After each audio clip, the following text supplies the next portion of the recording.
জাতির সন্তান আবারও নিজের মাটিতে মিশে যাবে, বাংলা ব্যতীত আওয়াজ না তুলতে পারা। সেদিনের মতো আর কেউ করছে না, যখন জীবনের গান বেশি স্রোতে, কিন্তু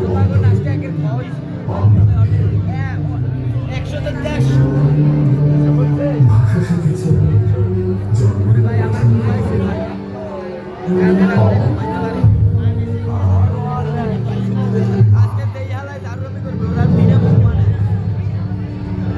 আর সেই মায়ের ভাষা কেড়ে নিতে যে রক্ততাণ্ডব ঘটিয়েছিলে তোমরা, আমার পূর্বপুরুষরা অবসান করেছিল জীবনকে রক্তের স্রোতে ভাসিয়ে দিয়ে।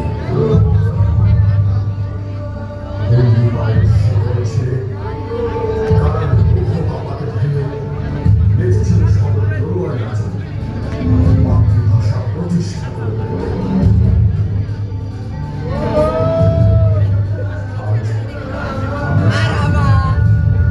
আমাদের ভাষা স্বাধীন, বিশ্বায়নের জলোচ্ছ্বাসে পুরো পৃথিবী আমাদের বাসস্থান।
সবাইকে তুই আবার আইছো।